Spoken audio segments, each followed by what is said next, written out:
Good morning students. आज हम पढ़ेंगे हिंदी फर्स्ट में दामन और पिथियस। ये दो दोस्त हैं, इनकी कहानी। बातों बातों में आप किसके साथ खेलते हैं? अपने प्रिय मित्र का नाम बताओ। वह आपको अच्छा क्यों लगता है? जो आपको इसी पार्ट में इनके आंसर मिलेंगे। मित्रता अनमोल धन है। सच्चा मित्र मुसीबत में हमारा साथ नहीं छोड़ता, वह मुसीबत में हमारी मदद करता है, सही गलत की पहचान कराता है। यह दो सच्चे मित्रों की कहानी है। उनकी सच्ची मित्रता देखकर अत्याचारी राजा का दिल भी बदल जाता है। दो मित्र थे, एक का नाम था पिथियस और दूसरे का नाम था दामन। पिथियस जहाँ रहता था उस देश का राजा बड़ा अत्याचारी था।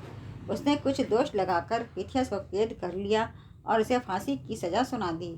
फांसी देने से पहले पिथियस से पूछा गया, तुम्हारी अंतिम इच्छा क्या है? पिथियस ने कहा, मैं अपने परिवार से मिलना चाहता हूँ। राजा ने कहा, पिथियस के बदले कोई दूसरा आदमी जेल में रहने को तैयार हो तो पिथियस को कुछ दिनों की छुट्टी दे दी जाए। दामन पिथियस का मित्र था। उसने अपने मित्र की जगह जेल में रहना स्वीकार किया। पिथियस अपने परिवार से मिलने चला गया। लौटते समय हवा उल्टी चल रही थी। पिथियस की नाव ठीक समय पर न पहुंच सकी।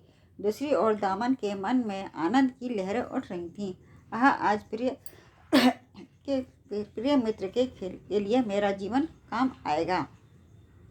इधर पिथियस सोच रहा था, हाय, अगर मैं समय पर ना पहुंच सका तो मेरे प्रिय मित्र दामन को फांसी हो जाएगी। फांसी का समय आ गया। दामन को फांसी के तख्ते पर चढ़ा दिया गया। दामन प्रसन्न था। लोग कहने लगे, पिथियस ने मित्र को धोखा देकर अच्छा नहीं किया। दामन ने चिल्लाकर कहा, ऐसा मत कहो, पिथियस सच्चा मित्र है, वह किसी कारणवश नहीं पहुंच पाया होगा। फिर उसने जल्लाद से कहा, भाई समय हो गया है, तुम देर क्यों कर रहे हो? इतने में दूर से आवाज आई, ठहरो ठहरो, मैं पिथियस हूँ, फांसी की सजा मुझे हुई है। देखते ही देखते पिथियस घोड़ा दौड़ाता वहां आ पहुंचा। उसने झट से कूदकर फांसी के फंदे को अलग कर दिया। उसने दामन को गले से लगा लिया। दोनों की आंखों से आंसू बहने लगे। अब पिथियस ने वह फंदा अपने गले में डाल लिया। राजा चिल्लाया, रुको रुको, मेरे पास आओ। मैं अब ऐसे सच्चे मित्रों की जोड़ी को तोड़ना नहीं चाहता। मैं चाहता हूँ कि आप मुझे भी अपना मित्र बना लें। मुझे आप जैसे मित्रों की बहुत आवश्यकता है।